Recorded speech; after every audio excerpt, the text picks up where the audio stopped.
Hello again, students of the ninth form, and today we are going to look through Chapter 3E Writing Skills of our wonderful Spotlight 9 Study Book. Здравствуйте, уважаемые девятиклассники! Сегодня мы разберем с вами главу 3E «Навыки письма» нашего замечательного учебника Spotlight 9. And today we are going to speak about stories and how to write them. Сегодня мы поговорим с вами о рассказах, историях и о том, как их правильно писать. So, exercise 1. What can a story be about? What makes it interesting? Read the box to check.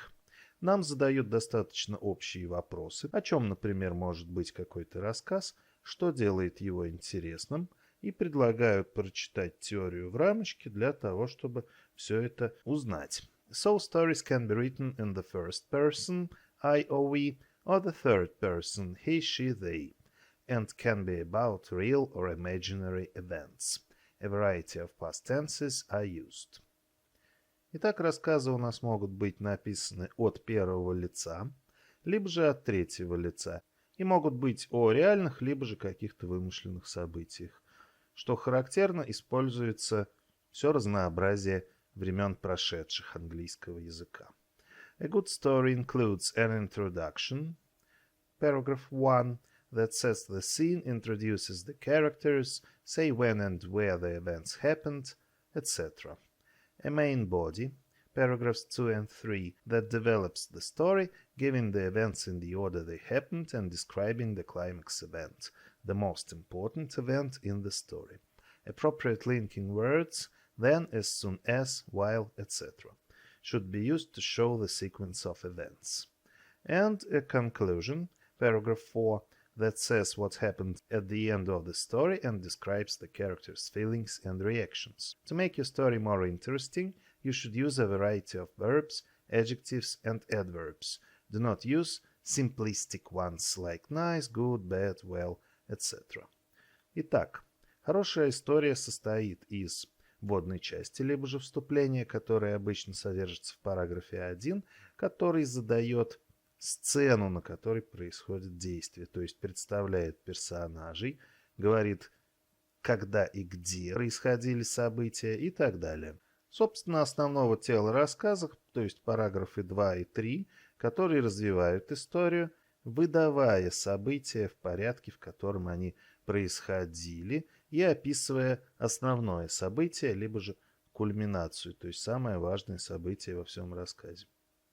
Соответствующие соединительные слова, такие как then, as soon as, while и так далее, должны быть использованы для того, чтобы показать именно последовательность действий. Ну и, конечно же, заключение, которое у нас в параграфе 4, которое говорит нам о том, что происходит в конце рассказа и описывает ощущения, чувства персонажей и их реакции, да, на основное событие, естественно. Для того, чтобы ваша история была более интересной, вы должны использовать разнообразие глаголов, прилагательных и наречий. Не используйте простые слова, такие как nice, good, bad, well, etc. And how can we answer the questions of the exercise? So, a story can be about an unusual or interesting experience that happened to you or someone else. And an interesting story has a variety of verbs, adjectives, and adverbs. And let us look at exercise 2. Look at the title of the story and the picture. What kind of story do you expect to read? What could be about? Нам предлагают ознакомиться с заголовком и картинкой. О чем, как вы считаете, мы будем читать? И о чем, по вашему мнению, может быть этот рассказ? So let us look at the heading first. The Ghostly Inn. То есть гостиница-призрак. Или же гостиница призраков. И здесь мы наблюдаем, характерного достаточно персонажа, который сразу нам подсказывает о том, что здесь что-то связано с призраками. И, что важно, обратите внимание на одежду молодых людей и на одежду тех, кто в гостинице. And you can suggest that we expect to read a ghost story. It could be about a ghost that haunted an old inn. Скорее всего, у нас история про призраков, и вполне вероятно, что эти призраки поселились в старой гостинице. Now, exercise 3. Read the story and put the events in the order they happened. Нам предлагают прочитать рассказ и поставить события в том порядке, в котором они происходили. So let us listen to and read the story. Three friends were chatting excitedly as they were driving down to the south coast of England for their camping holiday. It was getting dark, so Danny suggested that they find somewhere to stay for the night. Almost immediately, Mark spotted a small inn by the side of the road. When they went in, they saw a young policeman talking in the lounge with some people. What was strange was that the people were wearing very old-fashioned clothes. Tom took a few photos and they stayed the night. The next morning, they paid the bill, which seemed extremely cheap, and then they left. A week later, the friends decided to stay at the inn again on their way home. Unfortunately, though, they could not find it, so they stayed somewhere else. As soon as they got home, Tom got his photographs developed. While he was looking at the pictures of the inn, he saw only his friends and a small white creature behind them. Tom felt very troubled, so he went back with Danny to find the inn. When they arrived where they thought it had been, all they could find were two ruined buildings. Puzzled, they asked a passerby about the inn. "Oh, there used to be an inn here," the old man told the boys, "but it closed about 100 years ago. There was a police station right next to it." Immediately, both boys remembered the policeman they had seen sitting in the inn. They both gasped in horror. They had spent the night with ghosts of the past. Such an interesting story, isn't it? Очень интересная история, не так ли? И давайте посмотрим на порядок, в котором у нас происходили события. Естественно, первым у нас будет тот факт, что друзья ехали к южному побережью на кемпинг, да, они решили провести свой отпуск в палатках на берегу.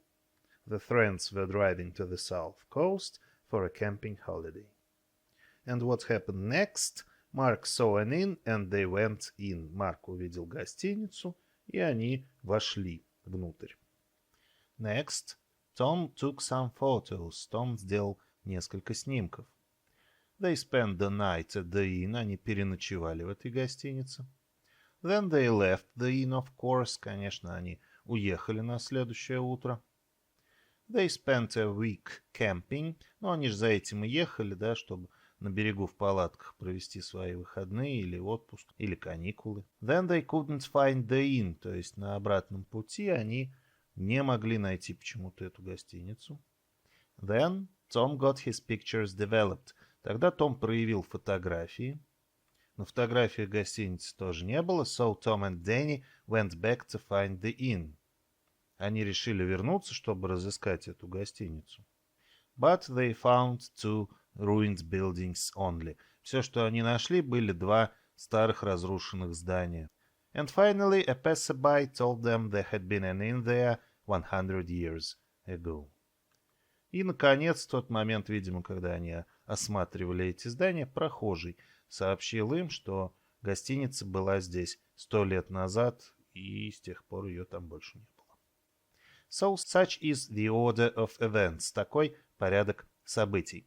Let us proceed with exercise 4. Which paragraphs present events before the climax event? Какие параграфы этого рассказа представляют события до главного события? И совершенно ясно, что это у нас параграфы 1 и 2.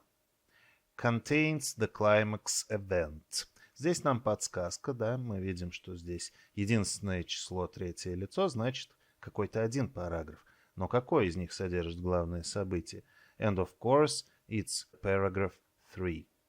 Конечно, это третий параграф, чаще всего именно там это событие и освещается.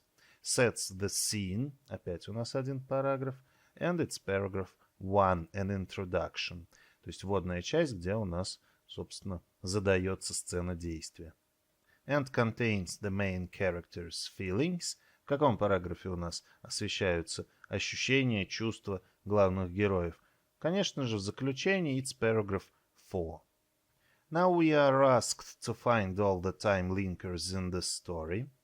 Нас просят найти все временные соединители, линкеры в этом рассказе. Вы можете посмотреть его в учебнике, а я покажу вам их здесь на доске. So in paragraph 1, as almost immediately. In paragraph 2, when, the next morning, then. In paragraph 3, a week later, as soon as, while. In paragraph 4, when, immediately. Exercise 6. What adjectives has the writer used to describe the following? Какие прилагательные автор использовал для того, чтобы описать следующее? The inn, саму гостиницу, a policeman, полицейского, the people's clothes, одежду тех людей, что были в гостинице, the bill, то есть счет, который ребятам выставили на утро, the two buildings, те два здания, которые ребята нашли уже после своих каникул. And we can see that the inn is small, a policeman is young, the people's clothes are very old-fashioned, the bill is extremely cheap, and the two buildings are ruined. And exercise 7, match the verbs to the adverbs, then write sentences using the phrases in past tenses. Соедините глаголы с наречиями, а затем используйте получившиеся фразы для того, чтобы написать предложение в прошедшем времени. Ну, в каком-то из них, да, мы знаем, что в английском их точно не одно. And there is an example. James ran quickly to catch the last bus home. And it should be like run quickly, sing happily, rain heavily, shout angrily, drive carefully. То есть быстро бежать, счастливо что-то напевать, петь, литься как из ведра, кричать, ну, зло, да, в злобе, и водить осторожно. Итак, первый у нас уже есть. And other sentences could be like: Mary was singing happily as she was riding her bicycle. It had been raining heavily and the ground was wet. Mr. Jones shouted angrily when my dog ran across his flower beds. Ну еще бы. I was driving carefully when the accident happened. Exercise 8. We are to practice using adjectives and adverbs. Replace the adjectives and adverbs in bold with huge, fiercely, quickly, loud, terrifying. Так нам предлагают попрактиковаться в использовании прилагательных и наречий и заменить те прилагательные и наречия, выделенные жирным шрифтом, следующими. Huge – огромный, fiercely – яростно, quickly – быстро, loud – громко, terrifying – ужасающий. And it should be like: the wind was blowing fiercely as we walked into the huge house. Suddenly we heard a loud noise and a terrifying feeling came over me. Was someone running quickly up and down the room above us? Как мы знаем, разнообразие глаголов, прилагательных и наречий делает нашу историю более интересной для читателя. Вот вам пример того, как можно при помощи синонимии, да, то есть при помощи синонимов, украшать ваш рассказ. So, exercise 9, writing a story. Read the rubric and underline the keywords, then answer the questions. Знакомое нам задание, в котором нам нужно прочитать рубрику, подчеркнуть ключевые слова и ответить на вопросы. So, the rubric. An internet site is asking for readers to send them short stories with the title A Very Strange Tale. Write your story for the website, 120-180 words. Интернет-сайт просит своих читателей прислать им короткие рассказы, озаглавленные «Очень странная история». Tale is another word for story. Напишите свой рассказ для веб-сайта, 120-180 слов. And the keywords are internet site, asking readers, short stories, title A Very Strange Tale, write your story, and 120-180 words. Объем – важная штука, поэтому он тоже у нас попадает в ключевые слова. Вы можете написать и на 300, и на 400, но сайт просто даже захочет, не сможет их пропустить, да, потому что у него свои стандарты, свой формат. Поэтому всегда лучше выполнять задания так, как вас просят, в заданных рамках. And the questions. What are you being asked to write? Что вас просят написать? A story, of course. Who is going to read it? Readers of an internet site. What could it be about? Something unusual or interesting that happened to you or someone else, of course. Ключевое слово здесь unusual, strange, да, странный и необычный, обычно идут рука об руку, поэтому выбираем вариант B. And now we are going to do exercise 10 and listen for ideas.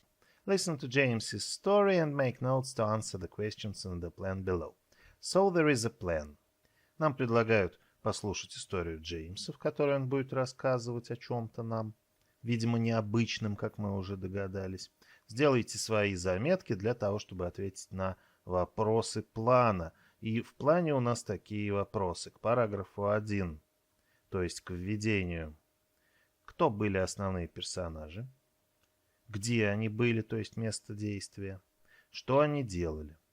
К основной части рассказа, то есть к параграфам 2 и 3, у нас следующий вопрос. Что случилось, что произошло, то есть нам нужно составить список событий в том порядке, в котором они происходили.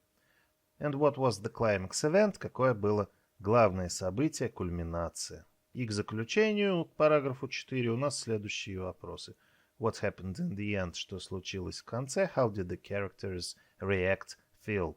Как отреагировали и чувствовали себя персонажи. So let us listen to James's story. It was a dark, stormy afternoon during the school holidays, and Anne and Tim were watching TV at home, feeling bored. I know, Anne. Let's go to the castle. Tim said excitedly. There's a good museum there. It was late afternoon when they arrived, and they were the only visitors. Ooh, it's a bit scary in here. Anne said as they were walking slowly through the cold, dark rooms of exhibits. Don't be silly, T.S. Tim replied. Suddenly, Tim noticed an interesting exhibit which was a model of a man wearing a very old costume. He stood next to him, and Anne took a photo of them with her digital camera, but then when she looked at the screen she couldn't believe her eyes. Tim was standing alone in the photo, the man wasn't next to him. Then, they looked up and saw that the model wasn't in the room anymore. It had disappeared. Anne and Tim ran quickly back to the reception desk. They were terrified. They told the lady their story. Aha! That wasn't a model, that was Henry, the museum ghost. She said, smiling. Tim looked at Anne. She was completely white. So I hope you liked the story and let us answer the questions. Who were the main characters? And then Tim, of course. Where were they? At home watching TV and bored. What they were doing? They were watching TV and decided to visit a museum in a castle. So what happened? Events in the order they happened. Здесь мы описываем события в том порядке, в котором они происходили. So, they arrived at museum late afternoon. There were not so many visitors. And felt scared in the cold dark rooms of exhibits. And what was the climax event? Tim saw a model of a man in old-fashioned costume and took a photo of them with her digital camera. Tim was alone in the photo. The model had disappeared from the room. And what happened in the end? They ran to the reception desk. The lady there told them it was the museum ghost. And how did the characters feel? They felt terrified. Они были напуганы, что вполне нормально. Now let us look at exercise 11. Use the plan in exercise 10 to write your own story. 120-180 words. Then go through the following checklist and make any necessary improvements. Ну и вполне логично, что в конце авторы учебника просят написать наш собственный рассказ, а затем пройтись по чек-листу, все проверить и, где нужно, улучшить. Ну или же исправить. В качестве образца истории мы будем использовать ту, что только что услышали про Тима и Энн. Вы сможете увидеть ее текстовую версию и услышать еще раз. Но давайте разберемся с вопросами чек-листа. Is the story clearly divided into paragraphs? Разделен ли рассказ четко на параграфы? Does the introduction set the scene? Вводит ли параграф 1 сцену, да, показывает ли нам действующих лиц, место и время, когда происходит событие? Are the events presented in the order they happened? Представлены ли события в том порядке, в котором они происходили? Это важно. Если у вас будет куча мала из событий, читатель запутается и, может быть, перестанет читать, а мы этого не хотим. Does the conclusion contain the character's feelings? Содержит ли заключение те ощущения, которые испытывали персонажи, те чувства, которые у них были после основного события? Have you used past tenses, linking words, a variety of adjectives and adverbs? Использовали ли вы при написании рассказа прошедшие времена, соединители, также разнообразие прилагательных, наречий, но еще глаголов от себя добавлю. Are there any grammar or spelling mistakes? Естественно, нужно проверить рассказ на грамматические и лексические ошибки. Have you used appropriate punctuation? Использовали ли вы правильную соответствующую пунктуацию, то есть как вы расставили знаки препинания, тоже нужно проверить. But before we listen to our example, there is a smile section. Why is the letter S scary? Because it makes scream. Здесь у нас некоторая игра слов с добавлением, видите, одной буквы. Почему буква S такая страшная? Потому что она заставляет сметану, ну или сливки, кричать. Да, мы видим, что если мы к слову cream добавим S, получится крик. А теперь давайте посмотрим на образец, пользуясь которым вы сможете с легкостью выполнить это задание. Let's begin. It was a dark, stormy afternoon during the school holidays, and Anne and Tim were watching TV at home, feeling bored. I know, Anne. Let's go to the castle. Tim said excitedly. There's a good museum there. It was late afternoon when they arrived, and they were the only visitors. Ooh, it's a bit scary in here. Anne said as they were walking slowly through the cold, dark rooms of exhibits. Don't be silly, T.S. Tim replied. Suddenly, Tim noticed an interesting exhibit which was a model of a man wearing a very old costume. He stood next to him, and Anne took a photo of them with her digital camera, but then when she looked at the screen she couldn't believe her eyes. Tim was standing alone in the photo, the man wasn't next to him. Then, they looked up and saw that the model wasn't in the room anymore. It had disappeared. Anne and Tim ran quickly back to the reception desk. They were terrified. They told the lady there their story. Aha! That wasn't a model, that was Henry, the museum ghost. She said, smiling. Tim looked at Anne. She was completely white. Well, that is all for today. Thank you. It was a pleasure. Hope to see you soon and bye-bye.